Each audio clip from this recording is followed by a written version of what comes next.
any journey outward has to start within you, especially about making these transformations of being into active being, into conscious being. That journey has to start within you, and that journey inward is never ending. It's lifelong. Dr. AJ helps historically marginalised and underrepresented high performers exponentially increase their leadership skills, presence, income, and social impact, while eliminating the misery of being overworked and underappreciated. She is the founder and CEO of AJRAO, a boutique firm whose values are mental well-being, interconnectedness, authenticity, and intentional inclusion. AJRAO works with businesses to create intentionally inclusive and interconnected spaces of well-being and belongingness, so they can empower their talent to thrive while cutting costs and increasing profits. In this episode, we talk about how Dr. AJ found her purpose on her journey from psychology and academia to mental well-being advocacy and intentional inclusion.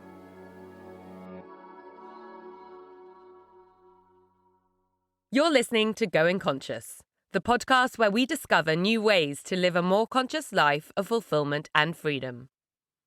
Each week, I speak with entrepreneurs, academics, and changemakers who have made big transformations, left unfulfilling lives behind, and found meaning in this new world where purpose drives success. Let's get inspired to live our unique journeys to the fullest. Let's explore the impact we want to make and deepen our understanding of ourselves, each other, and this beautiful world around us. Live your freedom. I'm your host, Nikki Trott. In this episode, we talk about the stigma around mental health as an immigrant woman from a South Asian community, how Dr. AJ created her own entity where her power and agency are not beholden to anyone else, why representation matters, why it is because of our intersectionalities that we are interconnected as people, the importance of understanding yourself and unlearning, how to be an intentional ally, and the power of language. For example, we discuss why we've replaced the words guys and tribe in our language. So now let's go to our conversation. Dr. AJ, hello and welcome to Going Conscious. Hi, Nikki. Thank you so much for having me. I'm so honored and I'm so excited for this conversation. Thank you. Me too. I'm really excited to have this conversation with you. We have met on Clubhouse and been speaking a lot, and we've spoken offline as well, the two of us. And I'm really excited to now have this time to dive in a bit deeper into the work that you're doing and also what's led you on the journey that you've taken. Absolutely. Let's get right in. Yes. So I know that you are a mental well-being advocate and that you work to help historically marginalized and underrepresented people. And I wanted to know how you got into this work. What was your journey? And so have you always been doing work with such a purpose, or was there a journey that took you there? Absolutely, there was a journey. I don't think I found my purpose until I was about 29 or 30 years old. I was in psychology. I've always been adjacent to the mental health and well-being space, and in some ways, even partially a part of that space. I did start off in clinical and then quickly realized I did not want to go into clinical work and switched to social psychology and understanding group dynamics, group relations, and of course, how a person's sense of self and well-being affects group behaviors. And then, the part of, that journey involved two traumatic brain injuries. And, and also being an immigrant woman from the South Asian community, there was always this sort of stigma about mental health and well-being. It was, either you talk to your elders and they kind of tell you to get over yourself and move on, or they tell you to pray it away. Stereotypical, but also true for when I grew up. Things are different now. So so coming from that background and then having two traumatic brain injuries and not being able to kind of articulate the kind of support that I needed, because I didn't necessarily need too much support from the clinical sense of things. I needed support on the overall well-being sense of things, so not so much the health, but the overall well-being. Not having that support, not having those resources, having to sort of figure it all out on my own. And then, especially as a traumatic brain injury survivor, and then going on to finish my doctorate and getting all of the degrees and certifications that I did, I realized I was in the perfect space to then be that support system that I did not have for those who need it now. I was in a place where I had the voice and the experience. And so why not use it for good? And so here we are. That's what that journey was about. Incredible. I love how you say that you realized you were in the perfect place to be the support system for people that you didn't have. So you then filled that gap for other people. And so how did you make that move when you realized that and you got all of your degrees and you had all of this experience, and then you were 29, 30 years old and you started to connect with your purpose? How did you make the transition? So that part was quite accidental. I was actually in academics. I had initially thought that I wanted to serve in the capacity of an educator, whether adjunct faculty or tenure track, become first, an assistant professor, an associate professor, do the whole publication thing, get on a tenure track, get tenure, establish a line of research, so on and so forth. But I experience, a lot of my work now is also in diversity, equity, inclusion, and belongingness. And within that space, I specifically advocate for mental well-being as well.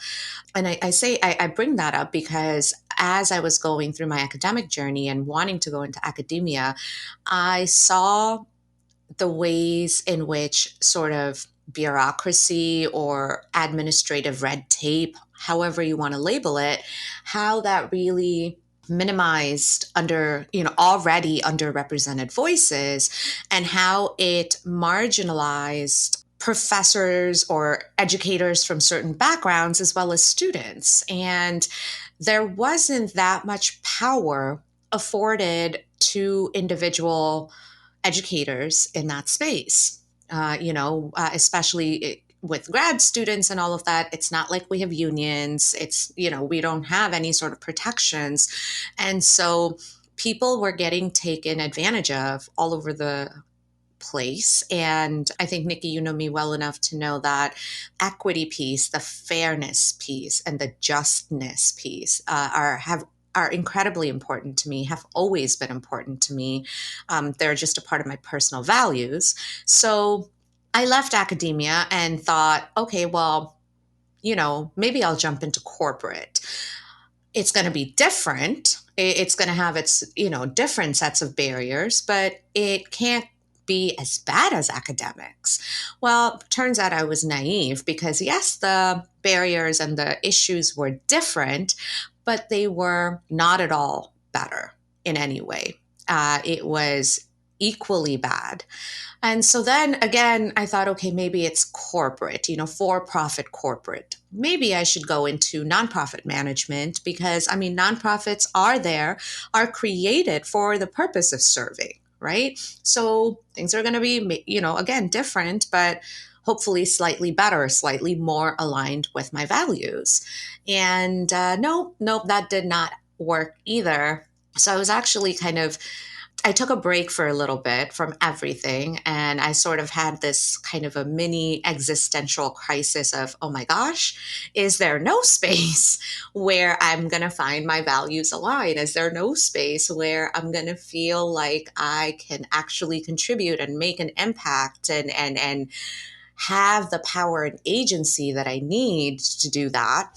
So because of my background and everything, I love data. I love building frameworks and insights from all of that, especially towards application, like actual implementation. So my spouse actually saw that one day and he commented and he said, "Are you building a startup?"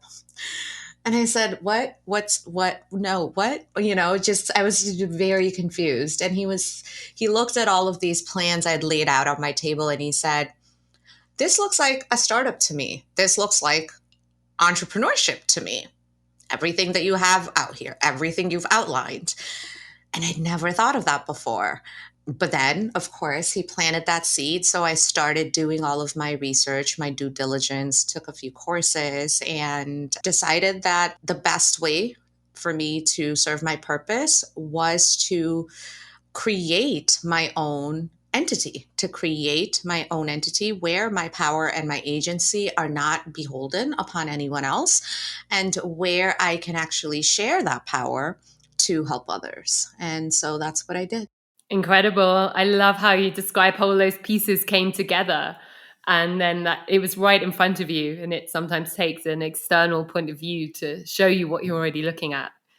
And so when you then move forward with setting up your own company with your entrepreneurial journey, how did you take that leap and how did you know what to focus on? I didn't. It was a lot of trial and error, to put it quite simply. I sort of knew the underlying principles and I sort of knew like the basics of just the paperwork that needed to get done, the sort of things that needed to be in place, like a business bank account, and creating an LLC or an organization of some sort. Those kind of like nuts and bolts, I suppose. Those kind of basic foundational pieces of the operations of a business, that I found out through like the classes that I took, as well as through the small business administration here in the US. And they have an incredible set of resources for people that who want to start small businesses. So that part was easy. In terms of the rest of entrepreneurship, it's a daily grind. I make mistakes every single day from the day I started to today, and I learn every single day and I keep going every single day. Yeah, make mistakes every day, but grow every day. I think that's a perfect description of entrepreneurship, isn't it? And so, when you then created this business, how did you know what services you wanted to offer, or was there one moment where you just realized, okay, this is what I'm meant to be doing and bringing to the world, or was it something that more grew and evolved over time? That's a really great question. I knew sort of the underpinnings of and the foundations that I wanted my services to kind of stand on and to grow from. And even to this day, I keep those foundational values literally right in front of me. They're on my wall. I'm looking at them as we speak, but they're always on the front of my mind. And I sort of let them guide me. And my business values are mental well-being, of course, and interconnectedness, authenticity, and intentional inclusion. Because I always, again, for the longest time, I sort of knew that I wanted to contribute in the space of diversity, equity, inclusion, and belongingness. And then I have these values. So keeping those two components, those two pieces in the front of my mind, I started building very slowly with, kind of one service in the form of quick how to webinars, and then sort of getting feedback on those and really listening to people in terms of what needs that they had were not getting met by existing services in the diversity, equity, inclusion, and belongingness space. And one of the biggest two big gaps that we addressed, that I found actually, was that most of these initiatives, when I started, were still not moving past the diversity numbers to talk about equity and intentional inclusion and belongingness. That was one area that I really felt compelled to speak on and to work in, because as a society, we have to move past just checking off boxes for the sake of checking off boxes. That's not inclusion. That's not beneficial to anybody in the long run. So that was one area. And then the second area that I identified was, in spite of all of these learning and development programs that were happening in companies and, small businesses all the way to large corporations, again, particular groups of people were either being underrepresented or were completely missing from the picture. And these groups of people happen to be people from historically marginalized communities. So, communities of color, the other term for them is Black, Indigenous, people of color communities. They were either missing or being underrepresented, especially as you climb up the corporate ladder and, you don't see that many BIPOC folks on the leadership bench. You don't see too many people who are LGBTQIA plus on the leadership bench, especially not people who are non-binary or people of trans experience. You don't see too many people with visible or non-visible disabilities on these leadership benches. And most often, they don't even get tagged for this kind of leadership development. They don't get offered it. And that creates an enormous amount of inequity in representation. And at the end of the day, representation matters, because these are the role models that we want to look up to. But if you don't have a role model that looks like you to look up to, then you don't realize the possibilities that you could have and the potential that you could have. And so, identifying that, I decided to work specifically with historically marginalized communities and people from historically marginalized communities on their leadership development. So, not just leadership skills, but also their leadership presence, so that they not only have the skills necessary, the core competencies necessary, but they also know how to leverage their leadership presence and leverage their representation to amplify their impact, to negotiate their true worth in terms of their salary, perks, and benefits, and as well as their causes. And really just kind of tying all of that together. It of course then also aligns with equity work, intentional inclusion work, and belongingness work. So it just tied in beautifully. Wow, thank you. And so, all of these different areas that you bring together around equity, around diversity, inclusion, belongingness, it's amazing to hear how you bring these principles and your values to everything that you do. And that helps you to stay, I suppose, very focused as well with what you're bringing to the world and who you're serving and how. And I'm wondering, how do you also make sure that you are creating a business which is sustainable and profitable when it comes from such a deep place of purpose? Oh, that's a great question. So I'm actually going to take it back to this podcast title, right? It's about going conscious. It's about not just going conscious, but being extremely conscious and conscientious about serving and adding value, because there's no kind of shortage of demand for this kind of work. That being said, there are also plenty of services who take advantage of the demand to not quite go the extra mile, to not quite take things all the way to completion, to let certain disconnected pieces of this work stay disconnected. So I think, to your point, as you said, for me, because all of these things are so deep, are so beautifully aligned, and they all stem from deeply, deeply embedded and internalized personal values, I actually don't find it too difficult to continue staying conscious and conscientious, to continue to keep that service and that sense of helping, empowering other people to improve on their lifestyles or improve on their habits or improve on their sense of self or whatever their needs are, right? As clients, it doesn't take too much effort to kind of keep that going, because everything is so aligned. I love how you describe that alignment. And I know exactly what you mean when you feel that you're really coming from your true core values. You're in a state, for me, it feels like a real flow state where, like you say, it doesn't feel that difficult to continue doing what you're doing because it's such a joy as well. It's so aligned with what you truly care about, what you feel you're here to contribute to the world and to the people around you. Absolutely. I think you actually said that better than I could have. So thank you for that. No, thank you.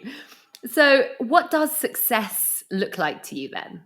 Success looks like being able to look at myself in the mirror every night, knowing I helped at least one person and being able to have a good night's sleep because of that. Yeah, I love that. It's, yeah, helping one person every day. And it's this incremental effect and ripple effect from all of these different relationships or interactions that happen and the change that you can make and how you can then help other people to spread that too, I suppose. Exactly, right. Yeah, because anytime, and you and I both, in the nature of our work, we know this. Anytime we are able to help somebody, whether it's one person or 10 people, or whether in any time we're able to support somebody, we're not just touching that one person's life, but we're indirectly also touching the lives of all of the lives that they touch, all of the spaces that they are a part of. And so, in that, the impact can actually be exponentially amplified as long as you just focus on improving or helping or supporting or empowering, whatever verb you want to use there, as long as you kind of keep that ripple effect in mind and you keep those the idea that it's small gains, but at the end of the day, because of these small incremental gains, the whole is always going to end up as larger than the sum of its parts. Yes, yes. I feel that. That's a really beautiful way of describing it, very visual. And I agree with you so much. The result will always be larger than the sum of its parts. Yes, yes. If you enjoy Going Conscious, please subscribe for a new episode every Wednesday. If you think your friends and networks would benefit from listening, please share this podcast of fulfillment and freedom with them. And if you listen on Apple Podcasts, please rate and review. It's great to read what you think, and your support makes a big difference. Together, let's grow our courage and tools to transform and live the lives we really want to. As well as creating Going Conscious, I work as a transformation coach and conscious brand consultant. I'm on a mission to help holistically maximize conscious entrepreneurs to drive positive changes for themselves, others, and the planet. I can help you to transition and level up personally, and I can help your brand grow and make a bigger impact. To connect with me and find out more about how we can work together, find me on Instagram @NikkiTrott or on my website, nikkitrott.com. Please get in touch. I'd love to hear from you, and let's talk about your path of growth and development. So diversity, equity, inclusion, and belongingness are such hot topics at the moment, especially since the Black Lives Matter movement, and there's so much discussion around this area, I feel. But I'm wondering, what can we really be doing to help to change things from where we are today? That's a great question. I think part of the problem with these social justice movements and with diversity, equity, inclusion, and belongingness, it goes back to that belongingness piece. Belongingness is a human imperative. All of us have this need to belong. And as long as we sort of think about this as, oh, I'm helping somebody else's community, we're not creating that belongingness. We're not creating that intentional inclusion.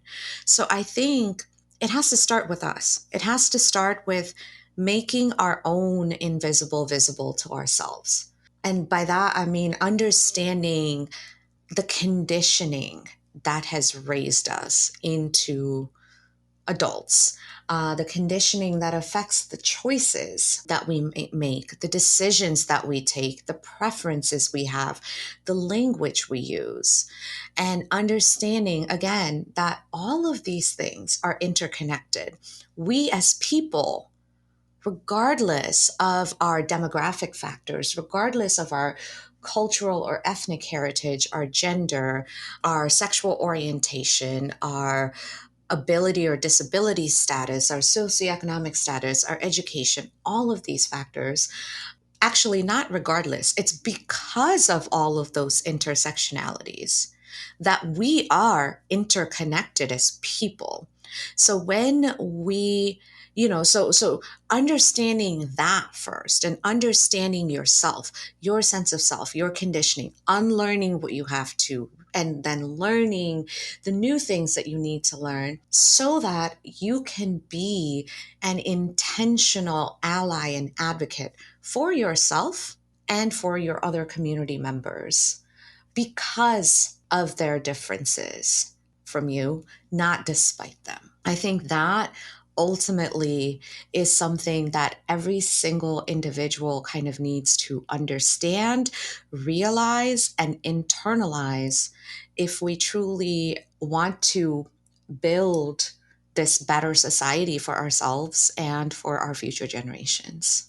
Wow, thank you. That was amazing. I love how you said because of their differences, not despite them, and also pointed out how the intersectionalities are what make us interconnected as people. And absolutely, wow. I agree with you so much that the work needs to start really within all of us. And we need to start to understand that we all have more work to do and more to unlearn. And that was something that the Black Lives Matter movement showed me, that, I thought, oh, here I am, someone who is, as I considered, completely unracist, and I can do everything I can to support as many different people as I can, in my work and in everything that I do in my life. But then, of course not. There's more to be done. There's always so much more for us to do on an individual level when we've grown up in a certain society and culture, and so many small subconscious messages and things that we haven't really made ourselves aware to. There's so much more for us to always educate ourselves on. And that's something that I also say to my wonderful, open, well-intended male friends when we talk about gender inequality is, yes, you have me as your best friend or as a colleague, or the women in your lives, and it's incredible how you are, but there's so much you don't understand because you haven't lived as a woman. So don't make the mistake of thinking that this issue doesn't apply to you. You're part of the system, and that's the same, I think, for any person to understand beyond their own picture of the world from where they've come from, all of the things that affect everybody else. Absolutely. And I think you actually raised a really critical point there, in that, exactly to what you said, there were many of us who thought we were non racist, and we were in our own ways. And I think one thing in particular that the recatalyzation of the Black Lives Matter movement has shown us, and I do say recatalyzation very intentionally, because truly speaking, this is a movement that was going on for much longer than, before the murder of Mr. George Floyd. And there were many activists in that space kind of saying, the same things that they are now. So the message of the movement has not changed. But I think what is starting to change is that many of us, like you and me, understood at that point that it is no longer enough to be non racist. We have to be actively anti racist to really help make this difference, to really be an intentional support, to really be an active ally and an advocate, and not just a passive or performative one. Yes, yes, absolutely. I feel that so much, from passive to active.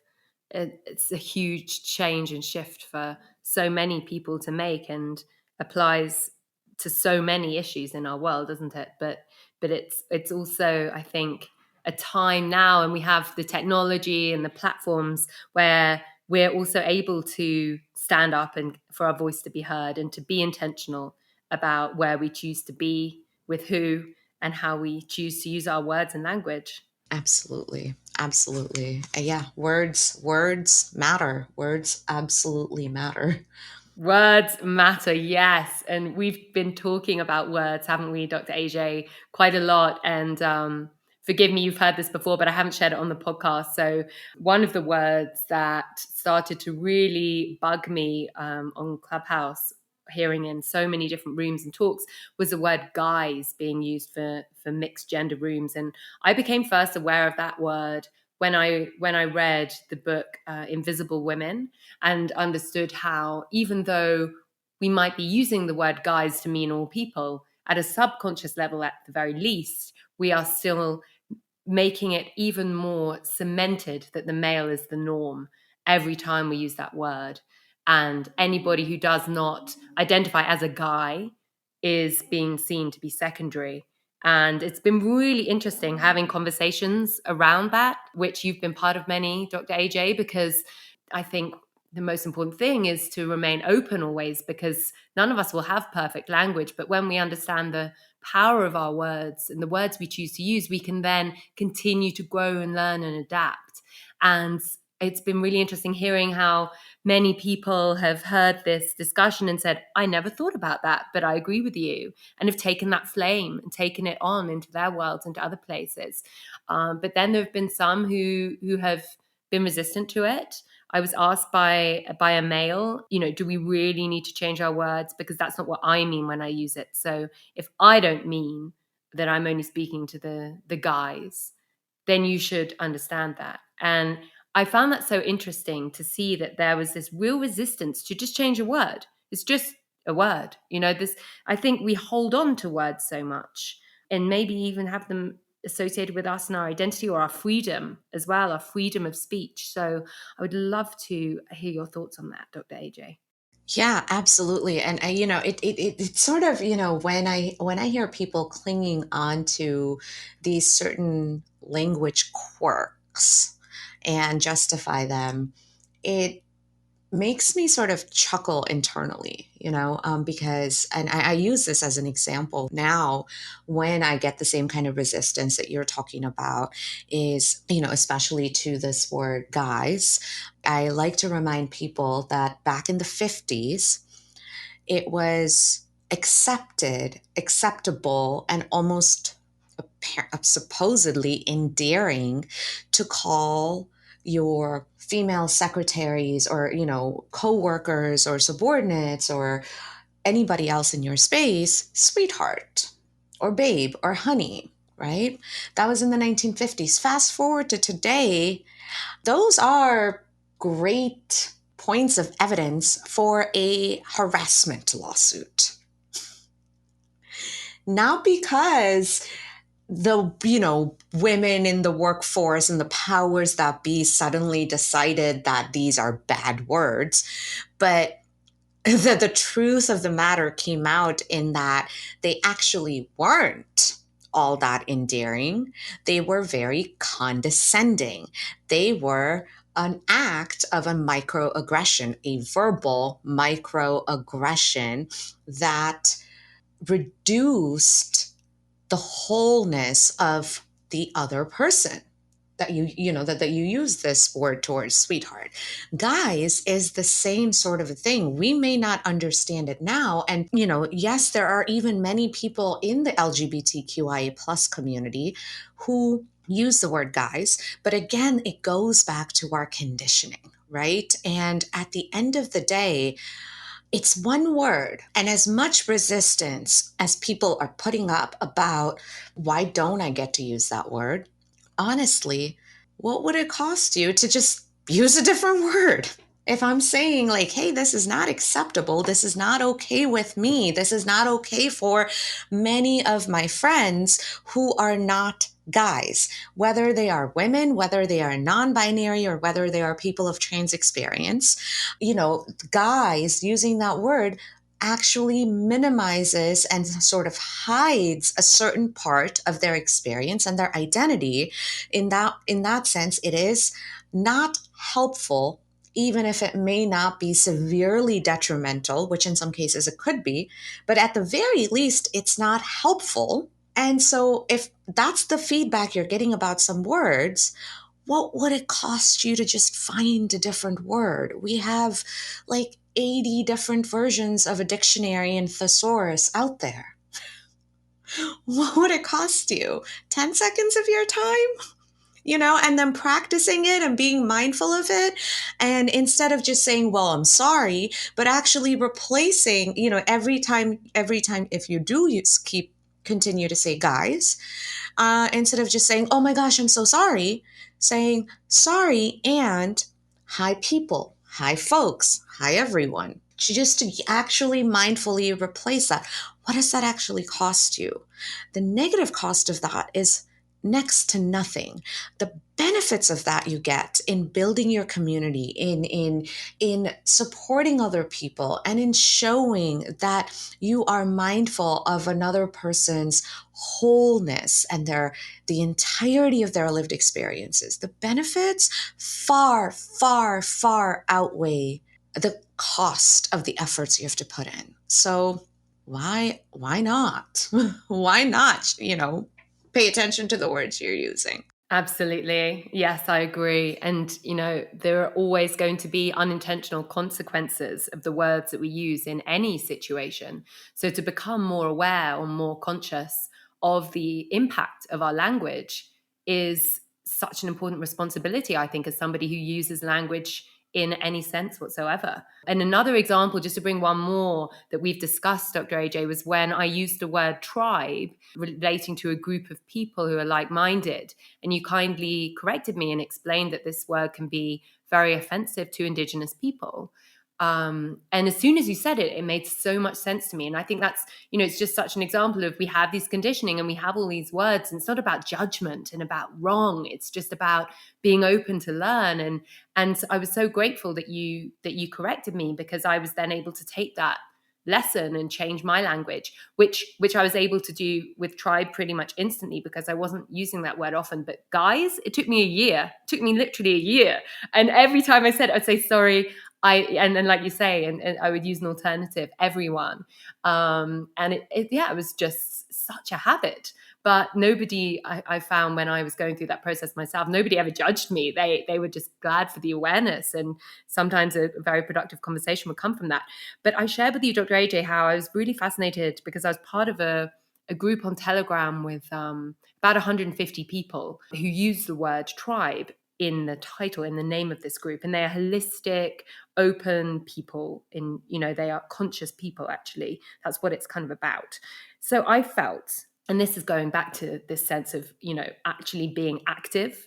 And that's something that I've tried to take on in my life, to not be passive, but to be active and say it's my responsibility to stand up for people in any way that I can, especially people who might not be as privileged as I am. And so I shared with this group a message written with love around how I felt that they might want to consider the use of this word, because I had been kindly educated that this word was actually offensive to Indigenous people. And then what was really interesting was that a person who came from an Indigenous family, on one side of his family, responded saying that for him it wasn't offensive because the word was created by Westerners. And it was kind of, I just found that really interesting, that we can intellectualize and we can talk about where words come from, and all of this stuff is super important. But in the end, to me, if somebody, more than one person, maybe says that a word is offensive to them, then I don't need any more explanation, because I don't need to even understand why, because it's not me. It's not about me. It's about them. And it does, of course, make complete sense, which I realized in this dialogue, that people within one group will have many different opinions, of course, very much so. But still, there are those people who do have the opinion that that word is for them a harmful word. So what do you think we can do in this kind of situation? Again, I think, it goes back to understanding, appreciating, and honoring people because of their differences and because of how our understanding of those differences could directly impact how they feel. Now maybe what they think, but more importantly, how they feel. And in these sorts of cases, even with guys, or tribe or any of these other words, sure, as you spoke about it, we could talk about the language origins, we could intellectualize it, we could go back and forth, and we could have an endless number of debates on it.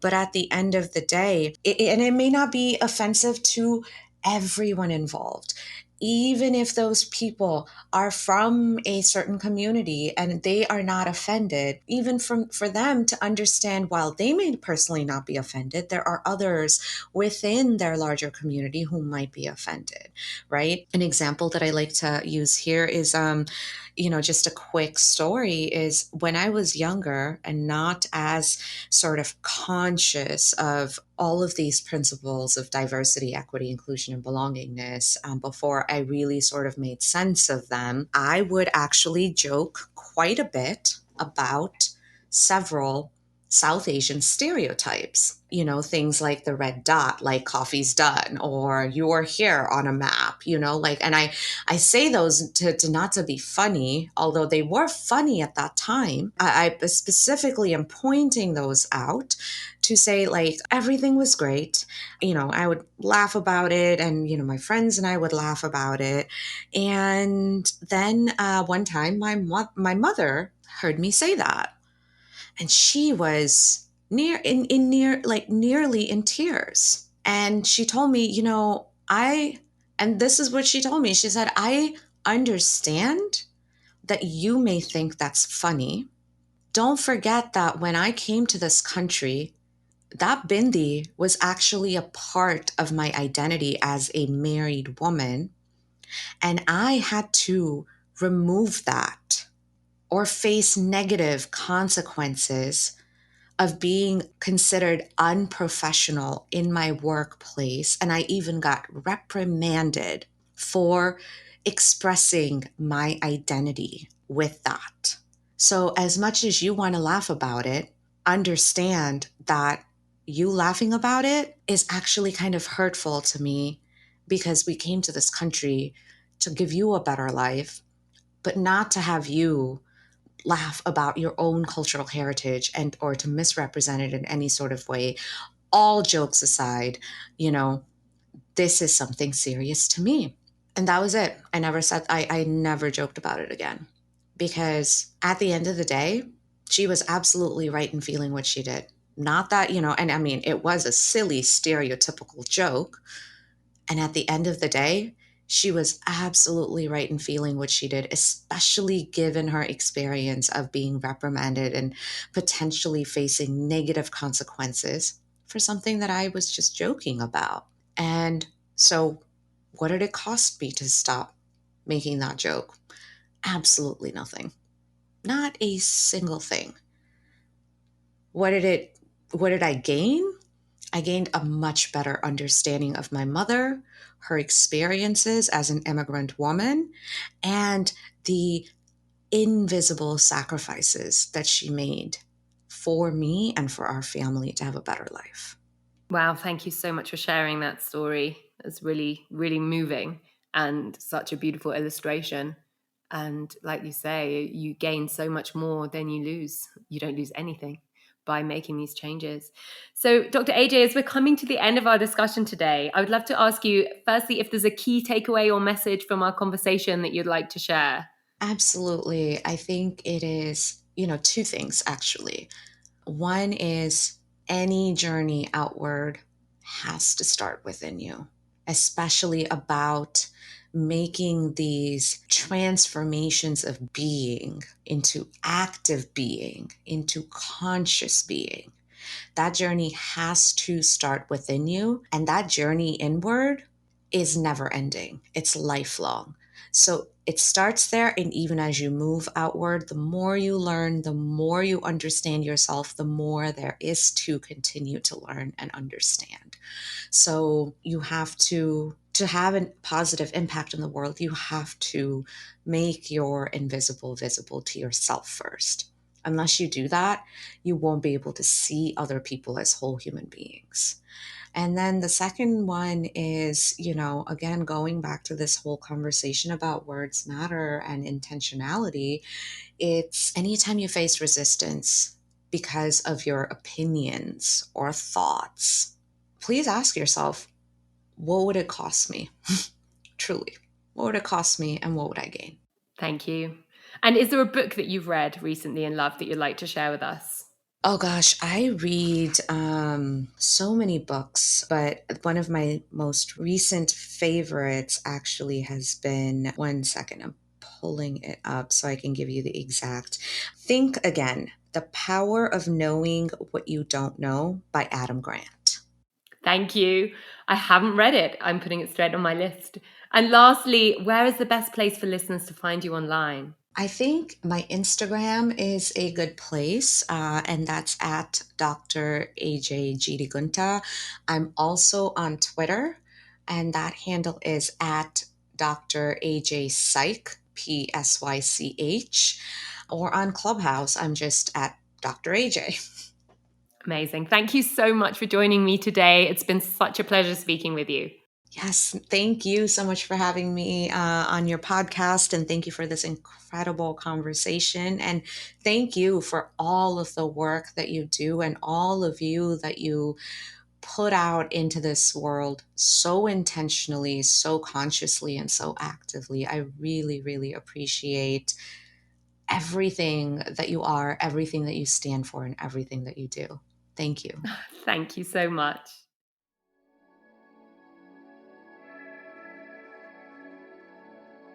I hope you enjoyed this episode with the incredible Dr. AJ.